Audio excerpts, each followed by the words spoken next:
Hello everyone, this is Dr. Kankana. Today we are going to discuss a very important and interesting topic. We know one of the most important component, the cell component of blood is red blood cells. So today we'll be discussing the formation and development of red blood cells. So erythropoiesis means the formation and development of red blood cells. Erythropoiesis, it is a Greek word from where erythros means red and poiesis means making. So it means the formation of red blood cells. Now, there are different sites for the formation of red blood cells in the body, starting from the intrauterine life up to the adult life. That means intrauterine life means the life that a baby has before its birth inside the uterus of a mother. So, in the intrauterine life, that is, from the third week up to the third month of intrauterine life, the site of red blood cell formation is within the blood vessels in the mesoderm of yolk cell. Now, from the third month to the fifth month of intrauterine life, it is the liver where maximum amount of red blood cells are formed, and also spleen. Now, from the fifth month of intrauterine life up to the birth and beyond the birth also, now comes the role of bone marrow. So we can see that from fifth month of intrauterine life, the site for red blood cell formation is shifted from the liver and spleen to the bone marrow. And after birth, the bone marrow takes a major role. So now in young children, the bone marrow of both the axial skeleton and the extremities takes part. And in adults, it is usually the bone marrow of the flat bones and upper end of long bones. Now let us discuss about the genesis of RBC. That means from where these red blood cells are formed. So first we have the pluripotent stem cell from which all the blood cell components are formed. From there we get the committed stem cell of myeloid series. From there we have the blast forming unit erythrocytes, that is the BFUE, blast forming unit erythrocytes. From there we have the CFUE, which means the colony forming unit erythrocytes. CFUE, that is the colony forming unit erythrocytes. From there we'll have the pro-normoblast, then we'll have the early normoblast. After that we'll have the intermediate normoblast, then the late or orthochromic normoblast. Finally we'll have what we know as the reticulocyte, and then we'll have the mature red blood cells. So if we again recapitulate, so we'll see that the starting of the RBC cells, formation of the RBC cells is always the pluripotent stem cell. From there we'll have the committed stem cell of myeloid series. From there we'll have the blast forming unit erythrocytes, then the colony forming unit erythrocytes. From there we'll get the pro-normoblast, the early normoblast, the intermediate normoblast, the late or orthochromic normoblast, the reticulocyte, and finally we'll have the mature RBCs. Now we know that when there is this changes from the pluripotent stem cell to ultimately up to the reticulocyte and then to the mature RBCs, there is a lot of changes that takes place in the cell in relation to its size, to its cytoplasm, nucleus, then the presence or absence of hemoglobin, which is the red pigment found in the red blood cells, and also nucleolus. So to understand this better, if we plot these changes in a chart according to the stages, we'll be able to understand it better. Also, we'll be able to remember it better. So here you can see the chart where we have in the left side the stages, and in the right side we have the size, then the changes in the nucleus, then in the changes in the cytoplasm in relation to the presence or absence of hemoglobin, the staining that the cytoplasm will take, and finally whether mitosis is present or not. So do you know mitosis means the cell division, whether it is present in that particular stage or not. So first is the stem cell, that is the homocytoblast. You can see the size is quite big. It's 19 to 23 micron. Then nucleus is very large. Almost it will occupy the whole of the cell. It is deeply basophilic. Now what is basophilic? Okay, basophilic means base loving cell. That's a philic means love, and love for basic dye. That means deep basophilic. And it will have around 4 to 5 nucleoli. Then hemoglobin is absent. Staining, as I have already told you, it will be deep basophilic. That means base loving, and mitosis is present. Then coming to the pronormoblast or the proerythroblast, you can see the size is gradually decreasing, 15 to 20 micron now. Nucleus is still very large. It is central. It is deeply basophilic, and you will find fine reticular chromatin in the nucleus. And also now you can see the nucleoli are also decreasing. It is 2 to 3 in number. Hemoglobin is still not present. The cytoplasm becomes scanty and deeply basophilic, and mitosis is still present. Then comes the early normoblast. You can see the size reducing further to 12 to 16. Nucleus is large. Now here the chromatin strands will become thicker and coarser. And in this stage the nucleoli will finally disappear. Hemoglobin is still absent, and the staining of the cytoplasm is still basophilic, and mitosis is present. Next is the intermediate normoblast. The size is decreased further to 10 to 14. Now the nucleus here has become condensed, and it has become condensed, coarse, and basophilic. Nucleoli, as you have seen in the early normoblast, it has already disappeared. Now the most important thing that you have to remember in this stage is that hemoglobin appears. Hemoglobin appears in the intermediate normoblast stage. Now with the appearance of the hemoglobin, here the staining of the cytoplasm will become acidophilic with little basophilic hue. That means little bit of basophilic hue will be present, but maximum it will be acidophilic. Philic means love again, and acid means the acid color, okay, the acid. So it becomes it is acidophilic with a basophilic hue, which will give it a polychromatic color in nature. And mitosis is present, but slightly present. You can see it from the 2+ and it will become 1+. Now next is the late normoblast. Here the size is decreased further. Nucleus has become small, pycnotic with dark chromatin. That is the cartwheel appearance, and nucleoli is absent. Now hemoglobin has increased here in number. The basophilic hue has disappeared. It's only acidophilic, that is acid loving. And here in this stage the mitosis has completely disappeared. Now after this is the reticulocyte stage. Here the size is decreased further to 7 to 7.5 micron. Nucleus is absent completely now, and there is a with the supravital stain, that is the brilliant crescile blue, remnants of RNA appear in the form of reticulum in the cytoplasm. That means now, since nucleus is not present, you can only see RNA, which can be seen in the form of a reticulum, that is like a net, with the help of supravital stain. Example is brilliant crescile blue. So now what is supravital stain, we'll talk in another class. Here again now you can see the hemoglobin has increased further. Then the staining is acidophilic and the mitosis is absent. So if you can draw this chart, it will be very easy to remember the stages.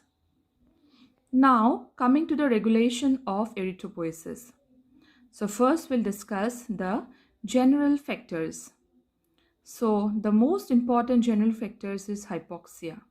What is hypoxia? It is the lack of oxygen at tissue level. It is the most potent stimulus for production of RBC. Its action is mediated by erythropoietin. So now number 2 in general factors is erythropoietin. So now what is erythropoietin? Erythropoietin, it is a glycoprotein secreted by the juxtaglomerular apparatus of the kidney. 85%, and from the liver and tissue and macrophage system 15%. And it plays a huge role in the formation of red blood cells.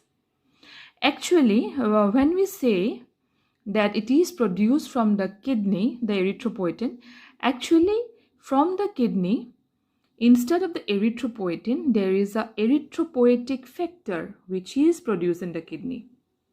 Now, from the liver, there is a protein which is formed, which is known as erythropoietinogen.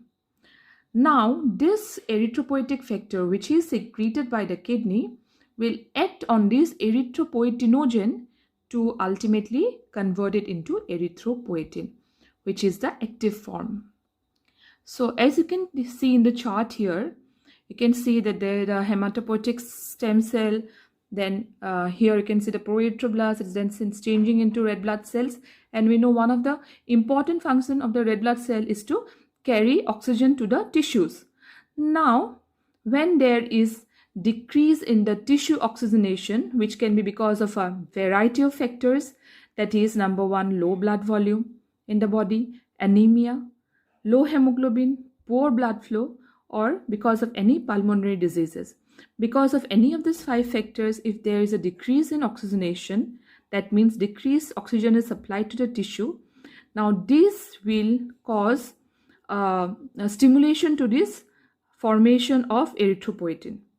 Now this erythropoietin will act in the step from where hematopoietic stem cells are converted to proerythroblast or the early normoblast, and it will give a boost to the formation of this formation, that means conversion of this hematopoietic stem cell to proerythroblast, and then finally reticulocyte, and then mature RBC cells. So the erythropoietin, it exerts its chief effect on the stem cells, causing them to differentiate. It also promotes hemoglobin synthesis by increasing the globin synthesis. Erythropoietin also promotes in the every stage of maturation of the RBC genesis, that is from the pro-normoblast stage up to the mature red blood cells formation. Also erythropoietin, it promotes the release of RBCs from the bone marrow into the peripheral circulation. So this is how the erythropoietin acts. Number one, it will exert its chief effect on the stem cell, causing them to differentiate. Number two, it will promote hemoglobin synthesis. Number three, it will promote the every stage of maturation in the formation of the red blood cells. Then it will also promote release of the RBCs from the bone marrow into the peripheral circulation. So the other factors which will increase the erythropoietin secretion are hormones, that is androgen, thyroxine, growth hormone, prolactin, ACTH, and adrenocortical steroids, hemolysates, and also nucleotides like cyclic AMP, NAD, NADP. So in the screen you can see the other factors which will increase the erythropoietin secretion. The number one was hypoxia, and these are the other factors. Now, factors which decrease the erythropoietin secretion are adenosine antagonists like theophylline. Then estrogen decreases the erythropoietin secretion by decreasing the synthesis of globin in liver, and also by depressing the erythropoietic response to hypoxia. So this was the general factors which will help in the genesis of RBCs. Now coming to some special maturation factors. So here we have 3: vitamin B12, intrinsic factor of Castle, and folic acid. Vitamin B12 is necessary for the synthesis of DNA and maturation of nucleus and the cell. Intrinsic factor of Castle and folic acid are also necessary for DNA synthesis. And in later classes you will come to know that when this 3 maturation factors, special maturation factors, that is vitamin B12, intrinsic factor of Castle, and folic acid, when they are absent from the body or their amount is decreased, then the body will have some special type of anemia, that is decrease in the red blood cells or in the count of hemoglobin, or both. So we'll be discussing this in the later classes. So now finally, the maturation of a reticulocyte into an erythrocyte. A reticulocyte spends 1 to 2 days in bone marrow and circulates for 2 days in the peripheral blood before maturing in the spleen to become a biconcave red cell. The reticulocytes are also found normally in the peripheral blood. Normal range of the reticulocytes in healthy adults is 0.5 to 2%, and in infants it is 2 to 6%. And the abnormal increase in the circulating reticulocytes is called the reticulocytosis.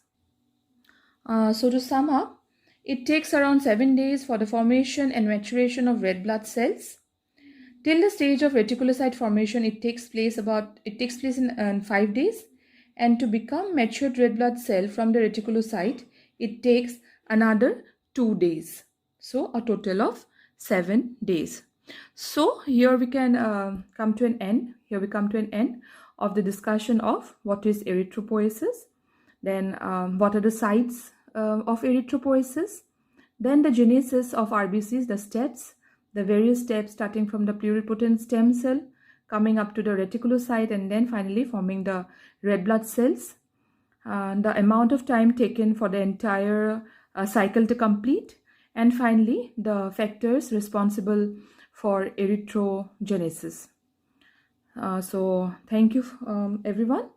My reference books are Guyton and Hall Physiology and Textbook of Medical Physiology Indu Khurana. Thank you so much. Condensed, coarse and basophilic nucleoli, as you have seen in the early normoblast, it has already disappeared. Now the most important thing that you have to remember in this stage is that hemoglobin appears. Hemoglobin appears in the intermediate normoblast stage. Now, with the appearance of the hemoglobin, here the staining of the cytoplasm will become acidophilic with little basophilic hue. That means little bit of basophilic hue will be present, but maximum it will be acidophilic. Philic means love again, and acid means the acid color, okay, the acid. So it becomes it is acidophilic with a basophilic hue, which will give it a polychromatic color in nature. And mitosis is present, but slightly present. You can see it from the 2+ and it will become 1+. Now next is the late normoblast. Here the size is decreased further. Nucleus has become small, pycnotic with dark chromatin. That is the cartwheel appearance, and nucleoli is absent. Now hemoglobin has increased here in number. The basophilic hue has disappeared. It's only acidophilic, that is acid loving. And here in this stage, the mitosis has completely disappeared. Now after this is the reticulocyte stage. Here the size is decreased further to 7 to 7.5 micron. Nucleus is absent completely now, and there is a with the supravital stain, that is the brilliant crescile blue, remnants of RNA appear in the form of reticulum in the cytoplasm. That means now, since nucleus is not present, you can only see RNA, which can be seen in the form of a reticulum, that is like a net, with the help of supravital stain. Example is brilliant crescile blue. So now what is supravital stain, we'll talk in another class. Here again, now you can see the hemoglobin has increased further. Then the staining is acidophilic and the mitosis is absent. So if you can draw this chart, it will be very easy to remember the stages. Now coming to the regulation of erythropoiesis. So first we'll discuss the general factors. So the most important general factors is hypoxia. What is hypoxia? It is the lack of oxygen at tissue level. It is the most potent stimulus for production of RBC. Its action is mediated by erythropoietin. So now number 2 in general factors is erythropoietin.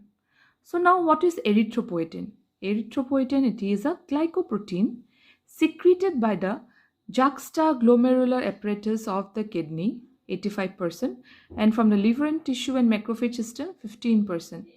And it plays a huge role in the formation of red blood cells. Actually, when we say that it is produced from the kidney, the erythropoietin. Actually, from the kidney, instead of the erythropoietin, there is a erythropoietic factor which is produced in the kidney. Now, from the liver, there is a protein which is formed, which is known as erythropoietinogen. Now, this erythropoietic factor, which is secreted by the kidney, will act on this erythropoietinogen to ultimately convert it into erythropoietin, which is the active form. So, as you can see in the chart here, you can see that there is a hematopoietic stem cell. Then here you can see the proerythroblast is then changing into red blood cells. And we know one of the important functions of the red blood cell is to carry oxygen to the tissues. Now, when there is decrease in the tissue oxygenation, which can be because of a variety of factors, that is, number one, low blood volume in the body, anemia, low hemoglobin, poor blood flow, or because of any pulmonary diseases. Because of any of these 5 factors, if there is a decrease in oxygenation, that means decreased oxygen is supplied to the tissue. Now, this will cause a stimulation to this formation of erythropoietin. Now, this erythropoietin will act in the step from where hematopoietic stem cells are converted to proerythroblast or the early normoblast, and it will give a boost to the formation of this formation, that means conversion of this hematopoietic stem cell to proerythroblast, and then finally reticulocyte, and then mature RBC cells. So the erythropoietin, it exerts its chief effect on the stem cells, causing them to differentiate. It also promotes hemoglobin synthesis by increasing the globin synthesis. Erythropoietin also promotes in the every stage of maturation of the RBC genesis, that is from the pro-normoblast stage up to the mature red blood cells formation. Also erythropoietin, it promotes the release of RBCs from the bone marrow into the peripheral circulation. So this is how the erythropoietin acts. Number one, it will exert its chief effect on the stem cell, causing them to differentiate. Number two, it will promote hemoglobin synthesis. Number three, it will promote the every stage of maturation in the formation of the red blood cells. Then it will also promote release of the RBCs from the bone marrow into the peripheral circulation. So the other factors which will increase the erythropoietin secretion are hormones, that is androgen, thyroxine, growth hormone, prolactin, ACTH, and adrenocortical steroids, hemolysates, and also nucleotides like cyclic AMP, NAD, NADP. So in the screen you can see the other factors which will increase the erythropoietin secretion. The number one was hypoxia, and these are the other factors. Now, factors which decrease the erythropoietin secretion are adenosine antagonists like theophylline. Then estrogen decreases the erythropoietin secretion by decreasing the synthesis of globin in liver, and also by depressing the erythropoietic response to hypoxia. So this was the general factors which will help in the genesis of RBCs. Now coming to some special maturation factors. So here we have 3: vitamin B12, intrinsic factor of Castle, and folic acid. Vitamin B12 is necessary for the synthesis of DNA and maturation of nucleus and the cell. Intrinsic factor of Castle and folic acid are also necessary for DNA synthesis. And in later classes, you will come to know that when this 3 maturation factors, special maturation factors, that is vitamin B12, intrinsic factor of Castle, and folic acid, when they are absent from the body or their amount is decreased, then the body will have some special type of anemia, that is decrease in the red blood cells or in the count of hemoglobin, or both. So we'll be discussing this in the later classes. So now finally, the maturation of a reticulocyte into an erythrocyte. A reticulocyte spends 1 to 2 days in bone marrow and circulates for 1 to 2 days in the peripheral blood before maturing in the spleen to become a biconcave red cell. The reticulocytes are also found normally in the peripheral blood. Normal range of the reticulocytes in healthy adults is 0.5 to 2%, and in infants it is 2 to 6%. And the abnormal increase in the circulating reticulocytes is called the reticulocytosis. So to sum up, it takes around 7 days for the formation and maturation of red blood cells. Till the stage of reticulocyte formation, it takes place in 5 days, and to become matured red blood cell from the reticulocyte, it takes another 2 days. So a total of 7 days. So here we can come to an end. Here we come to an end of the discussion of what is erythropoiesis, then what are the sites of erythropoiesis, then the genesis of RBCs, the steps, the various steps starting from the pluripotent stem cell, coming up to the reticulocyte, and then finally forming the red blood cells. The amount of time taken for the entire cycle to complete, and finally the factors responsible for erythrogenesis. So thank you everyone. My reference books are Guyton and Hall Physiology and Textbook of Medical Physiology in Khurana. Thank you so much.